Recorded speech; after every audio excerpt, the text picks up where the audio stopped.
should be better. See, I've got a poor connection. There we go. That should be better.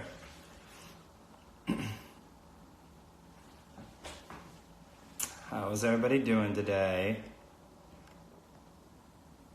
Let's see here.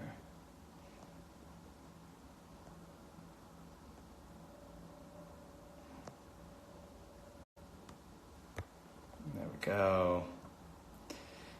All right. So we are just waiting for Lauren to get here. So as that happens, we'll get everything going and go from there. Hi, everybody. Thanks for joining.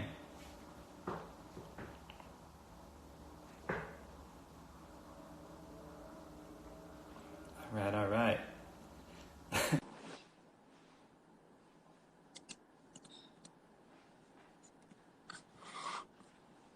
All right, waiting for the connection there. I think I hear her. Hi. Hey.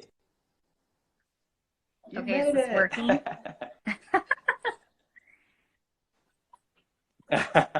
Always the first go, right? Waiting to see if things are working. Yeah, and I'm realizing I need like a stick or something. This is so zoomed in. But here we go. Your arms won't get too tired, I promise. Okay. Great. How's it going today, Lauren? Good. How are you? I'm doing good. We have some sunlight still at 5 after 5 on a Wednesday. I know, here. It's kind of wild. insane. I love it. While we're as people are coming in, why don't you give everybody a brief intro to you? Okay, perfect. Okay, so this is my first Instagram live ever. So if there's any technical difficulties or I'm not doing something right, just let me know. But no, so I'm really excited to be here. I am Lauren Chambers. I am the founder and creator of So Fresh and So Green. So I'm a nutrition and hormone health coach, and I also create a lot of recipe content. And I guess my motto is really that food should taste good and make you feel good too. So I kind of tie that all in. So I know we're going to be talking hormone health today, and there's a lot of great ways that you can boost that with food, but not at the expense of taste, because I believe it should always be enjoyable. So I love that. And that's kind of how we got connected, was through feeling the same way about food. I think it's kind of the interesting part is how much we love eating and eating healthy. People together. That's true. Everybody, you got to get together on food. And I think that most people, if you're following along, I'm Dr. Patrick Fox. I'm a naturopathic doctor in downtown Seattle, Washington. My clinical focus may be complex chronic illness, but so much of the time that affects the hormone system and our endocrine systems. And so for me, becoming an expert in bioidentical hormone replacement therapy and knowing how to test really advanced ways of looking at hormones is such an important concept. But again, my absolute favorite thing, and most of you know this, is working with people like Lauren to get people learning how to cook in the kitchen again. And that, I think, is a kind of a lost art to our generation, or maybe our parents' generation even. So today, we're just going to kind of go through a couple of the basics and kind of throw that around. I know Lauren's got some ideas with foods and foods to eat. We had a couple of questions. If any of you guys have questions, like I said before, comment below and I'll grab them by the end of the chat, and we'll go from there. So one of the first places I think about hormones first is thyroid. You know, it's our first kind of the canary in the minefield. When we have thyroid dysfunction, and most of the time that ends up looking like hypothyroidism in our culture, you've got the fatigability, you've got the lethargy, and then there's weight gain and hair loss and all these other issues. So testing wise, we often are looking at blood tests for that, and there are a whole range of things to look at there. One of the things I think is important to look at is all of the markers. So we're going to need to look at TPO and the thyroid antibodies. Obviously, they're huge because they can be Hashimoto's or Graves' disease. And so that's a big part of is taking a look at that. And then, of course, running the basics, TSH, thyroid stimulating hormone, coming from the brain to the thyroid, looking at thyroid hormones themselves like T3, T4, and then reverse T3. And reverse T3, I think, is super interesting because what it tells us, it's kind of the emergency brake. When we're making too much thyroid, the body will convert from T4 to T3, T4 to reverse T3 in order to come back to the brain saying we got too much and we got enough. And so oftentimes when we have hormone dysfunction, generally speaking, we're going to see that first happen in thyroid right here. as a naturopathic doctor, I always look for root causes. The thyroid doesn't just go off on its own. So if I'm looking at complex diseases like Epstein-Barr and other viruses, I'm looking for heavy metal toxicity. That's a big deal. And then the part that I'm excited for Lauren to jump in on here is food sensitivities and the eating the wrong kinds of food. Lauren, can you speak to that? What do you find? Totally. So a lot of times in the food aspect, what's going on is there's something happening in the gut, and this can cause an issue with the thyroid. So when we have all of these different toxins and pesticides, GMO, genetically modified foods, any like high fructose corn syrup, all these different additives in our foods from processed foods, and we're ingesting them in our digestive tract. And then over time, what can happen is it can lead to inflammation, and then that leads to leaky gut. And so these particles basically can wedge through our gut and into our blood, and this causes an immune response. So basically our body starts to attack the food particles because they're like foreign substances. They shouldn't be there. And then that's what causes those food sensitivities. And then that's what can also lead to the thyroid, especially things like Hashimoto's, which are autoimmune conditions. And basically autoimmune condition is the body's starting to attack itself. So a lot of the, like you mentioned, some of the causes, but a lot of the causes of thyroid issues can stem from the gut and poor gut health. And a lot of times gluten too, because gluten is one of those foods that I know it's very controversial, but it can cause, it can bust through that barrier, and it causes leaky gut. And then it causes that was my alarm clock to feed my baby, but I already did that. Yay! And also congratulations, everyone. Beautiful girl. So thank you. Forgot that. I just had a baby. So also that's really another common is post-pregnancy, postpartum can really harm your thyroid as well. But that's a whole nother thing. But so gluten's the big one in the thyroid, particularly Hashimoto's or hypothyroidism too. So and like what eliminating kind of things do you find for clients help quite a bit when they're looking to remove gluten? If you're working with somebody, they're like, hey, I've got Hashimoto's or I've got thyroid issues and my doctor said I should remove gluten. Where do you start with people? That's a good question.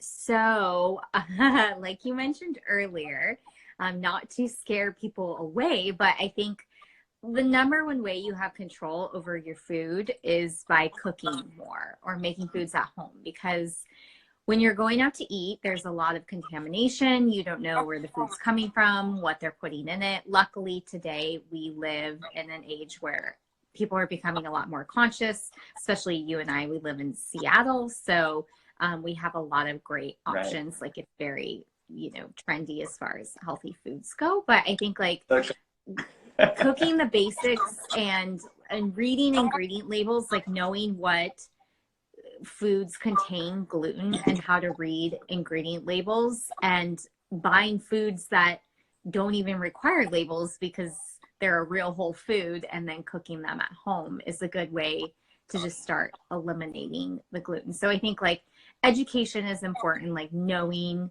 what foods have gluten in them to begin with, but then also like developing some basics or some recipes or finding alternatives so that you don't feel like you're deprived and you're not missing out on like your favorite pizzas or pastas. You still have options, because otherwise that's discouraging and then people don't want to do it. So totally.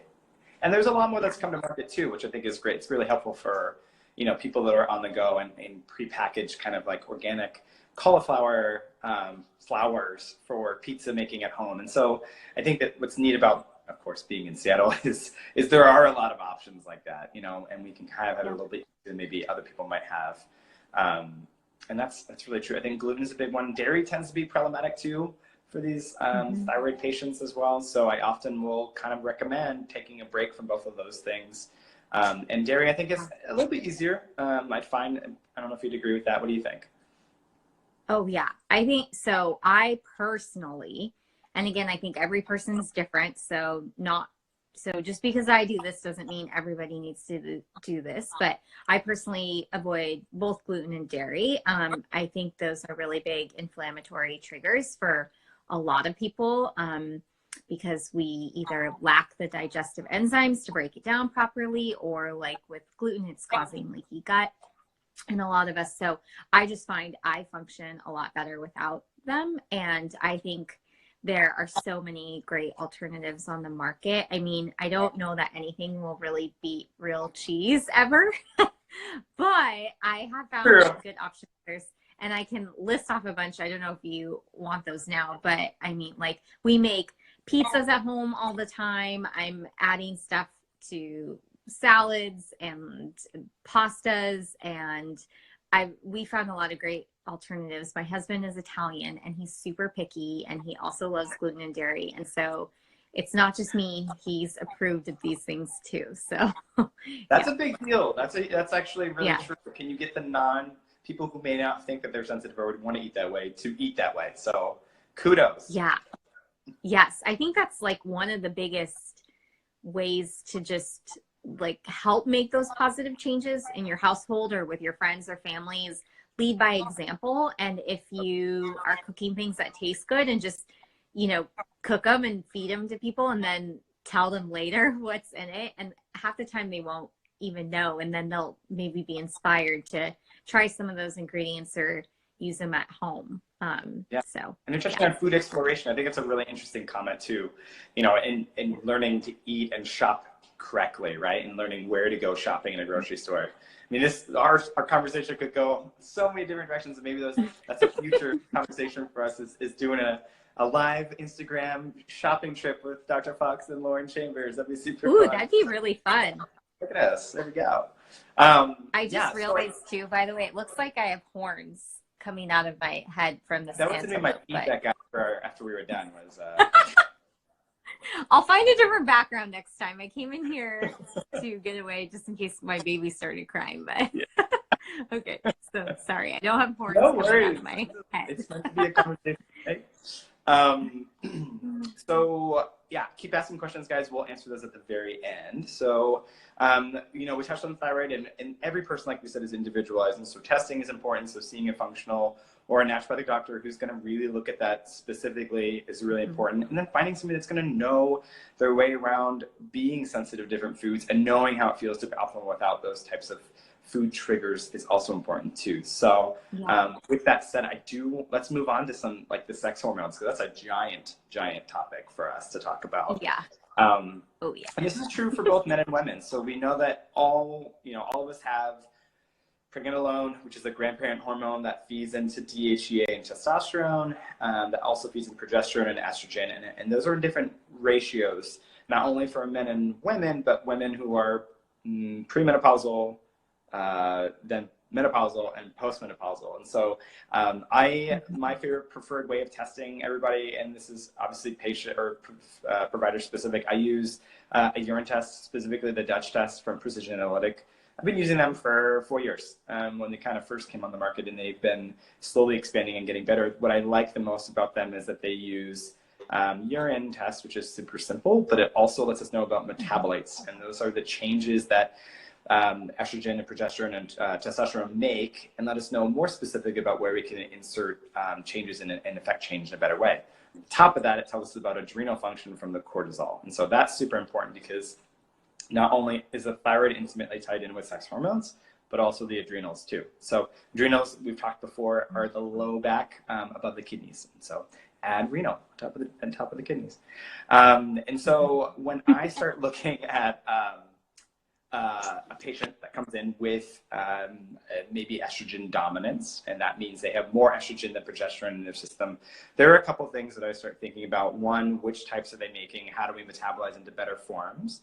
One of the ways to do that is in the kitchen, which I'm going to have Lauren comment on in just a second. The second is removing kind of the exogenous estrogens from our systems, and that a lot of times looks like plastic. And so we have to start moving away from plastic, not just in our food sources, which is if we're eating fish that are caught obviously in the ocean. They are having more and more plastic arrive in their system. Two, we have to stop using plastic storage and plastic utensils and single-use plastics anyway, because it's destroying our planet. And so that's a big deal. The thing that I know that you and I have also talked about is how do we detox in that toxic estrogen. That estrogen gets stored in our livers in particular, and then it will move into other areas of our body as well. So as we are looking at those types of estrogen, E1, E2, and E3, we want to make sure we're focused on having a really healthy E2 and E3 and no E1. So always, guys, if you have questions about that, shoot me a message. And Lauren is well educated on this too, so you can always message her too. But what I like to talk about with sex hormones is really pushing liver supportive and liver detoxification foods. Now, I will often supplement people too, or I'll find different treatments to do, and we'll talk about that a little bit later in a little video today. But what kind of things, Lauren, do you find help patients who are looking to kind of detox their liver a little bit? And if they've got a little bit of estrogen excess, where do you reach first? Yeah, so I think you nailed it. I think you need to look at adding good things in, and also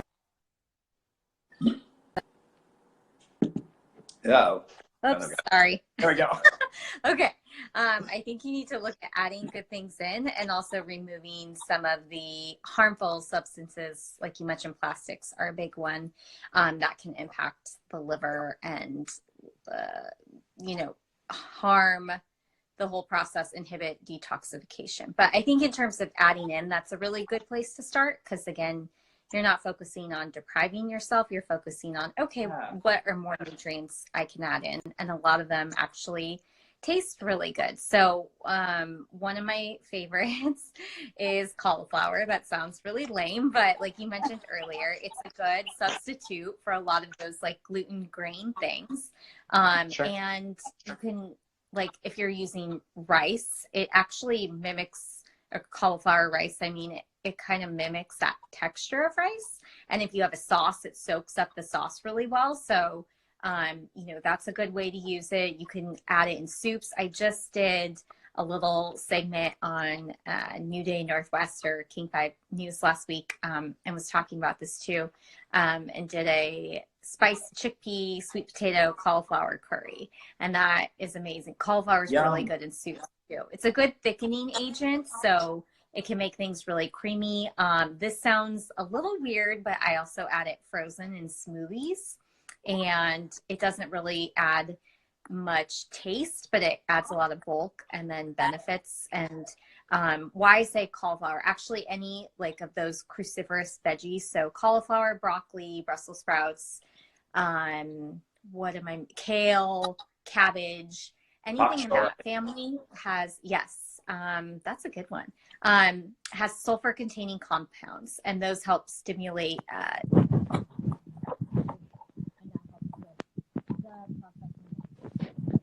Move your finger off the speaker. Oh, oops. Can you hear me? Okay. See, this is my first time. You did so good. Oh my gosh. Oh gosh. So you were saying it's sulfur containing, right? So what does that help us do? Do you know?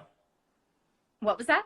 The sulfur, you started at the sulfur containing part. Oh, yes. Sorry. So that stimulates certain enzymes in the liver that help with the detoxification process. So the liver basically has two phases of detoxification: phase 1, phase 2, and not to get too in the weeds, but that helps with that process so that you can effectively eliminate them from your body. So any of those cruciferous veggies, and I think cauliflower is a really fun one, which is why I was talking about that. I was also talking about cilantro. So lots of herbs are great too. And those are easy to add, and they add tons of flavor to dishes too. And they're easy to grow yourself, which is really cool. So you can kind of have your own home garden without being too much of a green thumb. Yeah.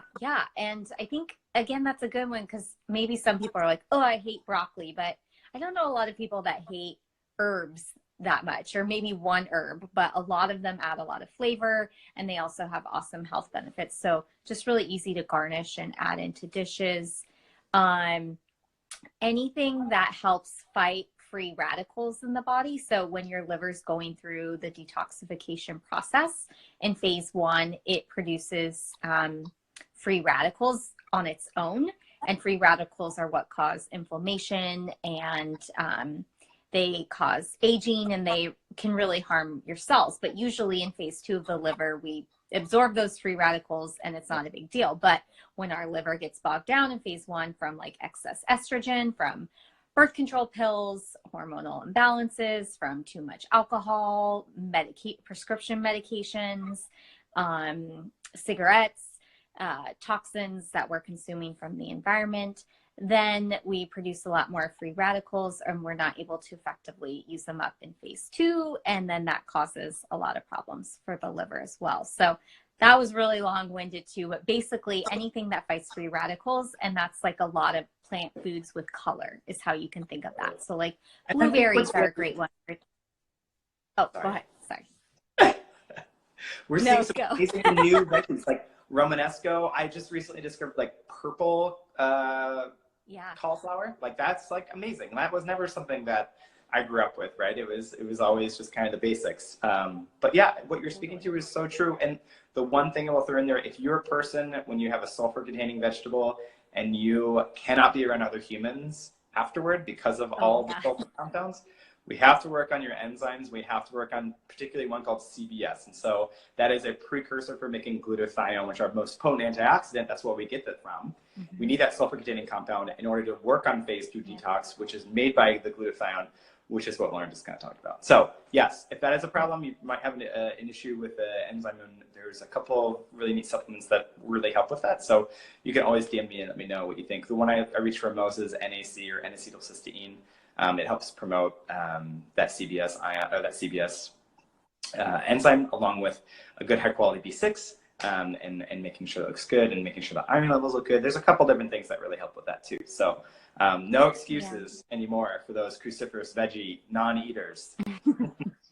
Yes, and that's such a good point. I'm glad you said that, because I think, again, these are general rule of thumbs, but it comes back to bio-individuality, and there's a lot of different hormonal imbalances. So, and just differences in each person in general regarding our genetic disposition and our lifestyles and our environments and our preferences. So, what works for some people, it might not work as well for other people, especially if you have a certain hormone imbalance. You know, some of those foods might be great, but sometimes not so much. So I think that's where it comes in, like working with someone like yourself.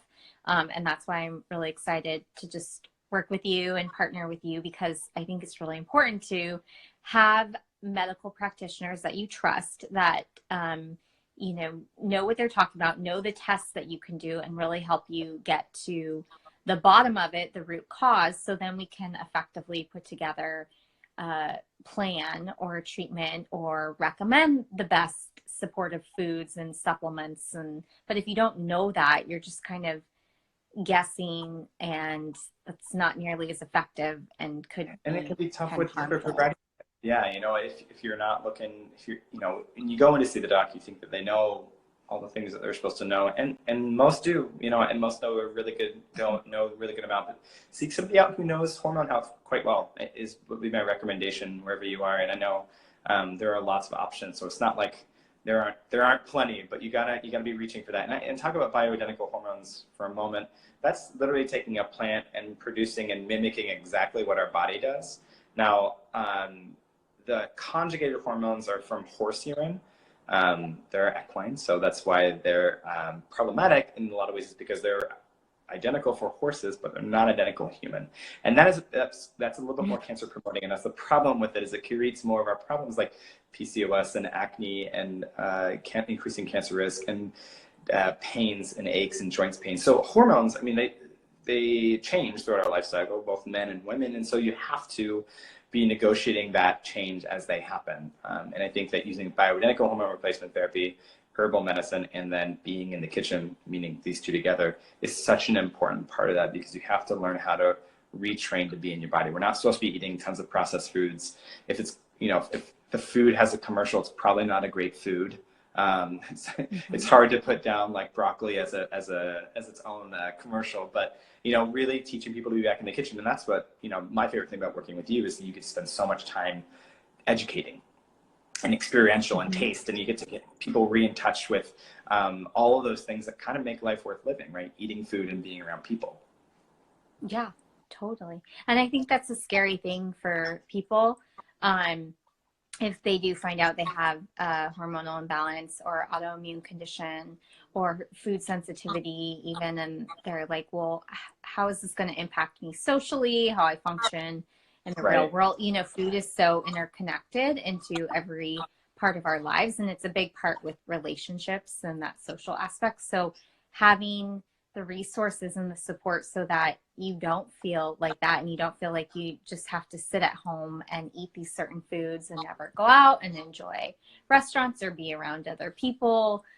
It shouldn't be that way. And there are ways around that. I think it's just, yeah, having the support, having the education, and having a plan to get there. So it just takes a little bit of time, but. Totally. What is one of your favorite recipes that you just came up with? More of like you said the cauliflower curry, right?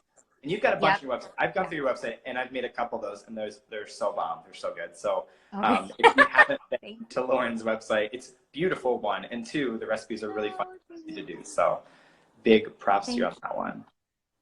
Okay, so thank you first of all. I like anything warm right now because it's winter and it's cold, and also warming foods are just easier on the digestion this time of year. That's like an Ayurvedic principle, but it's just also my preference. So even though I already talked about it, that curry is like one of my favorites right now, and I just love making soups in general. Like once a week I'll make a big batch of some sort of soup, and they're easy to make. Two, they're great leftovers. I think they even taste better as leftovers, most of them. So an easy sort of meal prep way to have easy meals throughout the week.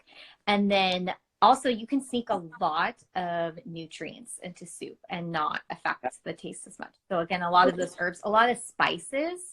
So a lot of spices that combat inflammation, like turmeric, and spices are another good one to add too, that just like really help with your immune support, inflammation, a lot of different health benefits. Cinnamon's great for blood sugar balance. Cayenne can boost your metabolism. So you can add in a lot of spices. You can get a lot of veggies in there and puree them and make them creamy and thick. You can add in bone broth. That's like my secret right now. And that's what I do with every soup is I've been using bone broth instead of other broth or veggie broth or just traditional broth, because bone broth is simmered for hours with like the bones of, you want to buy it from grass-fed or organic pasture-raised animals. So it's got those really good short chain fatty acids in there, and that's what is really great for your hormones too, because it's one of the building blocks of cholesterol, and that's a precursor for pregnenolone, which is a precursor for sex hormones. Helps heal leaky gut syndrome, and it just tastes really good. So that's one of my big things, I guess, right now. No, perfect. I'm loving that. So we had a couple questions. I wanted to make sure we answered these. We had some come through yesterday, and one was foods to lower stress. Do you want to start, and I'll add my tidbit in afterward? Oh wait, it cut out. What was the question? Oh, what kind of foods do you like to use to lower stress? Stress reduction foods. Good question. Well, so I guess stress is physical, has a physical, mental, and emotional component. So the food would be more on the physical aspect. So I think there are a lot of things that you can do to reduce stress. Like, I don't know. I always think of more like the sleep, the mental component. But so I guess for me, food-wise, to reduce stress is making things that I love that just feel really good and nourishing to make, and making them at home. So I'm trying to think like specific hormonally, because I get what this person's asking. I think like stress on the body and physical would be causing inflammation, right? And so I would look for like inflammation reducing foods, like a golden milk latte might be a really good one. because it's got turmeric, which helps reduce inflammation. It's warming, it's cozy, it's easy on your digestion. Um, what else? I don't know. What do you think? I'm having trouble with this question. The first place I go to is like, let's reduce the things that we know typically will irritate a stressed out system. That would be the gluten, dairy, cane sugars, alcohol, and usually some coffee, right? So the first thing I start thinking about is just greens, and either that be juiced or smoothied, whatever that happens there. I talk about that because it's not just food to lower stress, but to put your brain in a place to lower stress too. Are we spending time thinking about ourselves?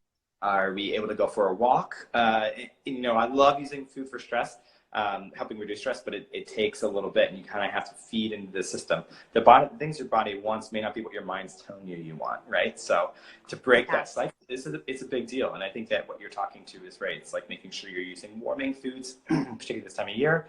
But then spices and herbs are so important for that. So one of my favorite just green juices is half a green apple, and then as spinach, kale.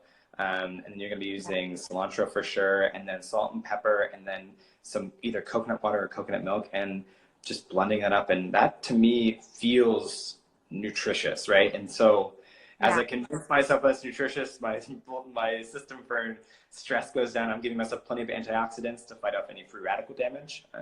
That's typically where I go for kind of my stress stuff. So that's a good answer. And that kind of like, now that I think about it more too, when you're stressed, you have excess cortisol, right? And cortisol's job is to round up as much sugar, glucose as possible that it can convert to energy, because traditionally, like back in the caveman days when we were stressed, we needed all of that extra energy so we could run away from the saber-toothed tiger because our lives were endangered. And now we're stressed out 24/7 in traffic, from an email, whatever. So when we get stressed out, we have excess cortisol, which is raising our blood sugar. And then lots of times we don't do anything physically or need that, so they store it as fat. So like adding to that, so foods that help balance blood sugar. So I would say like all of your suggestions were great. And then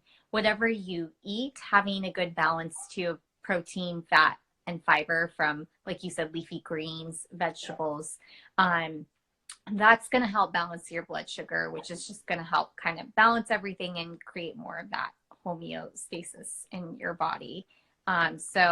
Looking for foods that balance blood sugar and not adding in more sugar and not adding in more caffeine, like you said too, especially if your adrenals are taxed. Totally. I drink coffee every morning, but that's just me. So I still not just you.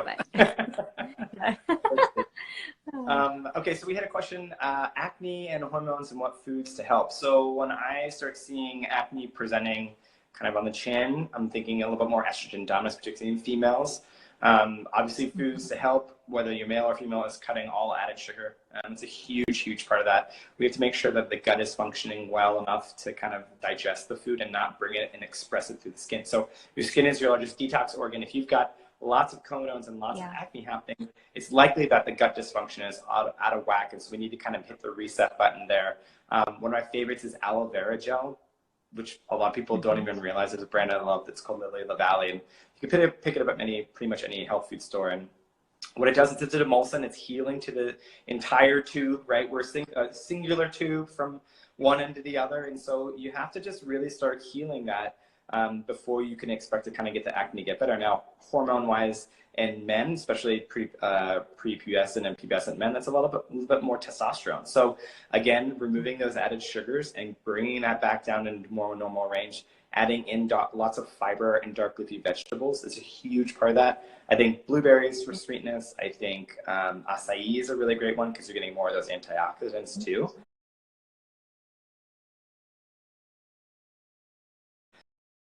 And then there is this level of like topical cleanser, but the problem isn't likely here as much as it is an internal thing. Yeah, totally. Yeah, I think what is happening on the outside is happening on the outside is what is a reflection of what's going on the inside. And like you said, our skin is our largest organ, so we naturally detoxify through it, and that can lead to all those breakouts. So yeah, everything you said, balancing the gut, getting lots of nutrients. Yeah, I think you nailed that one. Fermented foods are a good one to add. Great call. Yeah. Yeah. Miso. I love adding miso. Although you want to be careful, some people like with thyroid issues because it's still soy. But yeah, coconut yogurt. I buy these like cultured beet shots, which sounds really weird, but Whole Foods sells this like farmhouse cultured beet juice. It's fermented, but it's the easy way. I just take a shot and then I feel really good about it. So yeah. One and done, right? One and done. Yep, exactly. Exactly. And so we had another question. Somebody wrote, I have PCOS and hypothyroidism, and what food should I steer clear of? So we might have touched on this quite a bit already. Hypothyroid, I definitely think removing those gluten and dairy triggers. PCOS, so the polycystic ovarian syndrome, that's definitely an interesting one. I definitely work with patients thinking about chronic viruses and chronic infections, particularly at the cervix. So they definitely treat that in a little bit differently than just thinking about food and hormones. But the PCOS is often estrogen dominance, by and large. And so removing those estrogen dominant foods, so those are the processed foods, the artificial sweeteners, artificial sugars, not making sure we're getting enough fiber. Fiber is such an important part in this. And really emphasizing a plant-based diet, I think, is an important aspect for the PCOS. And then, of course, testing hormones. We got to look at them. We got to look at them from a functional standpoint and what they're converting to and what they're not converting to. And for sure, the brassica family, that's, like for a big fan. Also allium, garlic and onion and all those other little lovely friends in the allium family. So another big one that I'm a proponent of for this condition. Yeah. I think balancing blood sugar is key too, because it's PCOS is often stems from blood sugar imbalance too, and genetics also, and is really related to like type 2 diabetes and insulin resistance. So again, that protein, fat, fiber combo, that's one I always go back to. So making sure your meals have quality protein, from like pasture raised chickens and eggs and wild fish and organic pasture raised meats, and fat from avocado or olive oil or nuts and seeds, grass-fed butter or ghee, and then some sort of fiber from like the leafy greens and the veggies. But just having you had some another component question. that They were asking about grass-fed butter. Oh yeah, that was my husband. I'm like, what are you doing on here? Stop. No, that's awesome. My parents are on here too, so hey, mom and dad. He should be watching the baby right now. But grass-fed butter, actually, that is a great question. So that's great. Going back again to those sex hormones, they need cholesterol. That's like a precursor to it. And so you get that through mostly animal products, and grass-fed butter is a really good one. But you just have to be careful which, I keep saying grass-fed because you also really need to be careful where you're sourcing your animal products from. That's a huge thing I'd say to look for with any hormonal imbalance too, because when you are eating and commonly consuming animal products from animals that are being fed GMO foods and grain and soy and corn sprayed with glyphosate, and they're ingesting that, and then you're ingesting that, and so that's causing the inflammation and a lot of those issues, and it's disrupting the makeup of the fatty acids in the meat, so you're not getting the good kind from the grass-fed that's going to help you with your hormonal balance. You're getting the inflammation causing kind. So people are like, oh, fat, the cholesterol, the inflammation. No, it's just making sure you're getting the right kinds. So again, going back to reading those ingredient labels, paying attention to what you're buying and where you're sourcing it from is huge. Yeah, that concept of bioaccumulation is absolutely so important. And it's definitely something that I touch on quite a bit with patients too. And you're right, you got to be able to read and have literacy to read a label. And it's not always easy. A lot of times I ask patients to look for their local butcher. You know, a lot of people live in the suburbs or fairly rural enough areas where they can access buying a portion of an animal and getting some of that other things too. And that's a really great way to kind of, if you've got the freezer space, to freeze all that and keep all that around for a year-long kind of stint or so. So yeah, that's definitely something I think is a really great idea too. I'm looking into butcher box too. So yeah, I just learned about that. Yeah, I haven't tried it, but I'm looking into it. So. Yeah, very good. And those were all of our questions. Did you have anything that you wanted to touch on before we kind of like share our last little thing and then get out of here? Oh gosh. Yes, actually good question. Okay. So I'd say just to like round it all up, because I know we cover a lot of information. But I think the key points, at least from my end, that I want everybody to leave with takeaway, as far as hormonal balance and the nutritional aspect, is one, I think if you suspect something is going on and not right, going again and seeing someone like yourself, just someone who knows what they're talking about, knows what tests to do, is trained specifically in these imbalances in hormonal health so you can get to the root cause. I think that's really important because, again, otherwise you're just guessing, you have no idea, and being able to tailor a plan based on those results is going to really move the needle. And then I would say, secondly, just keep food as real as possible.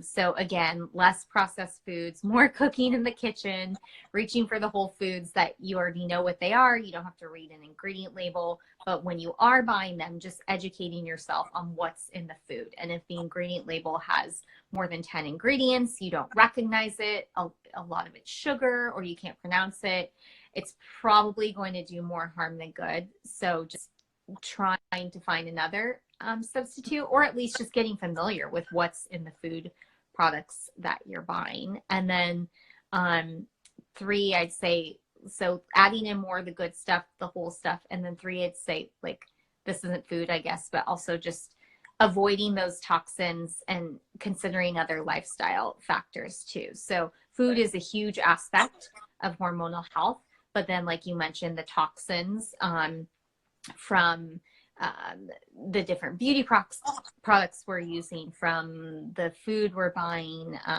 from our furniture even, and the water that we're drinking.